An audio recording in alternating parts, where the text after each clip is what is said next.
Seriously, don't have the baby of a guy you've broken up with. Could it be that you couldn't forget about me? Did you think that if you had a child, I'd never be able to cut ties with you? How naive is that? Hey, what do you say? It's just ridiculous looking back. Breaking up was absolutely the right decision. If I had stayed with such a delusional man, I would never have achieved the happiness I have now.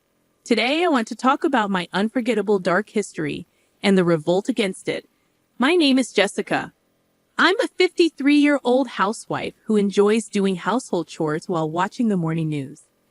I was 38 at the time, living peacefully with my husband, Mike. However, around that time, a bit of unrest started to creep into our home. Mike would respond to what I said with a "so what?" or an oddly intimidating or indifferent manner.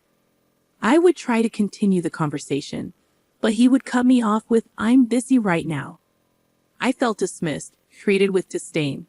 It wasn't like him at all. He used to love to chat and crack jokes to make me laugh whenever he had the chance. But then this transformation happened. It was such a sudden change that I wondered if I had done something wrong, but I couldn't think of anything specific. One day, I noticed a faint lipstick mark on the back of a shirt Mike had brought to the laundry. He had come home late from work, claiming he had to work overtime. It was hard to imagine that someone at Mike's male-dominated office had leaned against his back with lipstick on. If that were the case, it was too scary to even think about. Could it be a woman? I wondered. Although I naturally came to that conclusion, a lipstick stain alone was hardly conclusive evidence. There could be countless excuses, like accidentally bumping into someone. I decided to wait a bit longer to gather more evidence, carefully checking for any unusual behavior from Mike. Ironically, just paying a little more attention revealed a slew of evidence of infidelity. For instance, Mike would always get up to use the bathroom around 2 a.m. when he was sleeping at night. I had never doubted him before, but it turned out he was using that time to talk to a woman on the phone in the bathroom. There were also instances when I found long strands of hair inside his suit jacket, and sometimes, upon closer inspection, his handkerchief seemed to have traces of what appeared to be lipstick. The most damning piece of evidence was a tinted lip balm I found when I borrowed Mike's car for the first time. After a while, it would be another story if Mike was known to use colored lip balm, but this seemed like the most indisputable evidence I had found. After 10 years of marriage, the frustration of having Mike taken by someone new, along with the loneliness of not wanting to be alone, and the resurgence of my affection for Mike were overwhelming. Is there really no chance of starting over? Isn't there something I can do to make him look my way again? Isn't there a way to rekindle what has cooled off? Just as I was pondering these thoughts, the reality of my pregnancy became clear. Needless to say, I thought pregnancy at this timing was a gift from God. We don't have children, and the monotony in our relationship might have been the cause of Mike's affair. Maybe this pregnancy could be the chance for him to change. Holding on to that hope, I brought up the pregnancy to Mike. But then, what the heck? Give me a break. This is such a hassle, let's just break up. I couldn't believe my ears. Well, looking back, I think my judgment and expectations were too naive. The likelihood of a man who's cheating coming back is extremely rare. Life isn't like a TV drama where things just work out smoothly. But back then, I truly believed that since we married out of love, we could surely find our way back to each other. Is that really how you're going to say it? It's your child too. Even for the child, it would be better off for a dad like me not to be around. You've realized it too, right? Seeing Mike's smirking face made my heart skip a beat. That I'm having an affair, pretending not to know about Mike's affair, and hoping the pregnancy would magically fix everything. It felt like I was being pushed off a cliff at that time. I thought if the affair was brought to light, things would get tense, and Mike would never come back. But that was a misjudgment too. I wanted you to find out and did so much to let you, but you never said a word. I was at my wit's end, waiting for you to say, "This is unthinkable. Let's get a divorce." You really made me go through a lot of trouble. You're kidding, right? I wouldn't bother with such a hassle if it were a lie. I have a cute 24-year-old girlfriend now. A 38-year-old about to get fat from pregnancy. I have no use for you anymore. Here, take this as alimony or whatever, just agree on a divorce, he said. After that, I cried for 3 days and nights. Eventually, when Mike stopped coming home, I found the resolve to divorce. 5 years have passed since then. I was afraid of growing old and being single, but fortunately, I remarried my childhood friend Steve, also a divorcee, and we live modestly with our child, Chloe. Steve had been cheated on by his wife too, a fellow survivor of a messy divorce. Being comrades who share the same pain made life with him very comfortable. On our anniversary, he would book a fancy restaurant every year, and for my birthday, he would get me something slightly expensive. I felt cherished. I hoped these days would continue forever. As we celebrated another anniversary this year, it was supposed to be a delightful dinner at our usual upscale restaurant.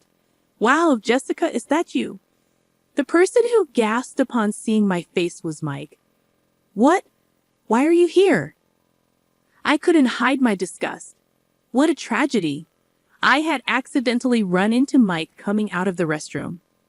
What? I'm here for a business dinner. Unlike you, I'm busy. Mike glanced over my shoulder and approached briskly. Wow, so you had the child, huh? The one you were pregnant with when we split. That's gross. Saying that, Mike grabbed the child's hand, looked closely, and began to say outrageous things. Seriously, don't have the child of a guy you've broken up with. Oh, could it be that you couldn't forget about me, thinking that if you had a child, I'd never be able to cut ties with you? How naive is that? Hey, what do you say? Mike, grinning, seemed to be having a great time, spinning the child around by the hand. The child's face twisted in distress, and he started crying out loud. Daddy, Mommy, help! Some stranger is taking me. There, I'm your daddy, and your mommy's right over there. You're just like her. A stupid child. Just when Mike blurted out those words, suddenly, a man towering over, taller than 6 feet, appeared from behind and forcefully grabbed Mike's arm. Excuse me, but that boy is mine. You know that. Mike's bewildered expression almost made me burst out laughing. Huh, is this guy your new husband, Jessica? I didn't answer Mike's question. I'm not sure what you've been saying, but surely you don't think you can make someone's child cry and get away with it, do you? The tall man said, glaring at Mike. A glimpse of a tattoo peeked out from his arm, and noticing it, Mike instantly turned pale. Wait, Hey, Jessica, tell your husband to stop. Excuse me, that woman is not my wife. What? Confused again, Mike glanced back and forth between me, the man, and the screaming child. What? Then who is this child? Before he knew it, Mike's arms were bound by the man. This man is a lunatic repeating nonsense. Someone call the staff. There's a man here harming a child. The man's outcry stirred the restaurant. What a day this turned out to be on such an important anniversary. With a smirk, I thought to myself, it turned out to be quite a memorable day, although unexpectedly. Waiter, over here. I saw this man forcibly grabbing a child's arm. My words left Mike gaping in shock. Wait, Jessica, what? What's going on? Seriously, I don't understand what's happening. As Mike frantically protested, I said, I am not that man's wife. And that child is neither mine nor yours. But he was right behind you. You were blocking the narrow passage to the restroom entrance, standing there like a post, preventing the boy from entering. He was simply following his father to the restroom, and you obstructed him. What? Really? You might want to make people the butt of your jokes, but you should be careful of jumping to conclusions. Why don't you look around a bit more? Shut up. I don't need to be lectured by you. Indeed, my valuable words probably wouldn't reach a suspicious person like you. I'm not a suspicious person. Well, any man who approaches an unknown child, grabs their arm, and then uses baby talk like, I'm your daddy is undoubtedly suspicious, no matter how you look at it. But that was. And then you tell the woman in front of you, a mommy is right there, isn't she? Are you still under the impression that we're married? As I said this with a smirk, Mike turned red with anger and shouted, "Don't mess with me." But the louder Mike's voice, the tighter the grip of the man holding him. "Ow, ow! Hey man, back off! I'm innocent. It's undeniable that you made my dear son cry, isn't it?" "But that was a misunderstanding," I quickly interjected.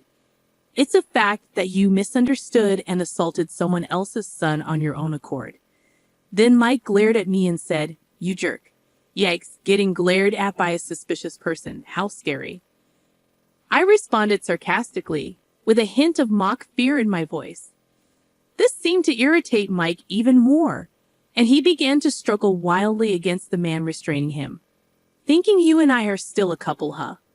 Or could it be you haven't forgotten about me?"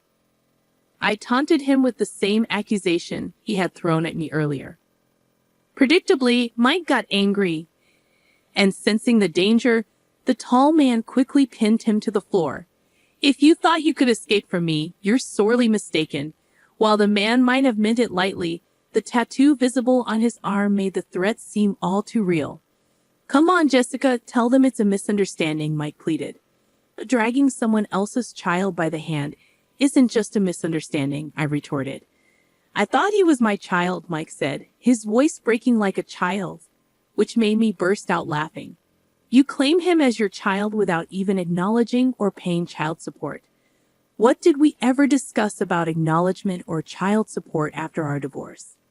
"Well, no, but you knew I had no intention of acknowledging, which is why you never contacted me, right? Idiot. I wouldn't just let it go.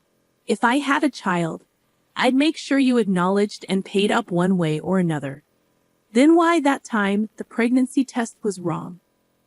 I went to the gynecologist and it turned out I wasn't pregnant, which solidified my decision to divorce. Yes, during those 3 days when the topic of divorce came up and Mike stopped coming home, it's true that I spent that time crying. But considering I might have had a child, I couldn't just divorce without clarification, so I first went to the gynecologist. I wanted to sort out alimony, child support, and future living expenses in my head. Even if we were going to divorce, if avoiding the divorce would benefit the child, I was prepared to endure. However, at the gynecologist, there were no signs of pregnancy, but they did find a tumor on my ovary. During the surgery for that, I happened to share a room with Steve's mother. Steve and I were childhood friends, so I knew his parents well. Reuniting with Steve during his visits, we became close again. At one point, I thought of the pregnancy as a blessing from God to make things work with Mike, but in reality, it brought me to someone who made me realize that parting ways with Mike was the right decision. It also led to the early detection of my illness, and despite having one ovary removed last year, I gave birth to Chloe, my child with Steve. It may seem like I've been through a lot, but in truth, it's all been for the best. Upon learning everything, Mike turned pale and muttered, "No way. I got dumped by that woman." Needless to say, I couldn't help but laugh. Well, it's no surprise a young woman wouldn't want to be with an aging man like him. At that moment, a police officer appeared. It seems someone from the restaurant had called them. Mike received a stern warning from the police, and it seems the misunderstanding was cleared up. He apologized profusely to the child's family, which prevented the situation from escalating. The scolding from the police seemed to have hit him hard. He even came to apologize to me. Since Mike doesn't know where I live now, he actually went to my parents' house to express his apologies to my mother. He admitted that the way we parted was the worst and that he was wrong. Aging, having been abandoned by his affair partner, and finding himself increasingly isolated, the recent incident seemed to have broken him, leaving him to feel the loneliness of having no one to comfort him. Well, it's too late for apologies now, as far as I'm concerned. I continue to ignore Mike. Honestly, if we hadn't met there, I probably would have gradually forgotten about him altogether. By the way, Steve noticed I hadn't returned to our table for a while and came to the restroom to check on me. However, he decided to watch from the shadows, thinking this might be Jessica's first and last chance to get back at Mike. Of course, I was ready to jump in if anything happened, but that guy restraining Mike was just too strong. Ah, that guy apparently used to live in Mexico and was the captain of a football team there, I mentioned. No wonder he's strong, I guess. I had no role to play there. I was seriously scared. Thought he was from some dangerous profession or something, he said with a laugh, and I couldn't help but laugh along with him. Normally, one might say something like, not very manly of you. But Steve doesn't have to deal with Mike, and I believe it was a problem I needed to resolve myself. I acknowledged that I lacked strength during the divorce. In the end, I simply went along with the divorce as Mike wished and received a standard amount of alimony from Mike and his affair partner. Reality doesn't always progress like a fairy tale, so getting an exorbitant alimony was out of the question, and I had lost the strength to fight back. But I believe I finally became truly strong by standing up to him with unwavering resolve. In the end, now I can proudly face Steve and Chloe. Coincidentally, this year's anniversary became a new beginning for me, and now with Steve becoming a freelance architect and his income doubling. I quit my part-time job and am enjoying life as a relaxed housewife. When I ask Chloe, who's somewhat in a rebellious phase, to do something, she complains, but when I stay silent, she quietly helps out. This trait of hers is something that only Steve and I secretly find irresistible. Though Chloe is our only child due to a late pregnancy, our family of 3 and our 2 dogs live a life that's lively, perhaps too much so. Despite never having children with Mike, I was able to conceive and give birth at an older age with Steve, even with just 1 ovary remaining. In a way, I consider this to be fate. As a child, I secretly dreamed of marrying that special someone destined just for me, and who would have thought that dream would come true with a second marriage? Sometimes I allow myself to indulge in such dreamy thoughts. With these reflections, I cherish the ordinary days that come my way, days that are anything but ordinary, filled with love and gratitude.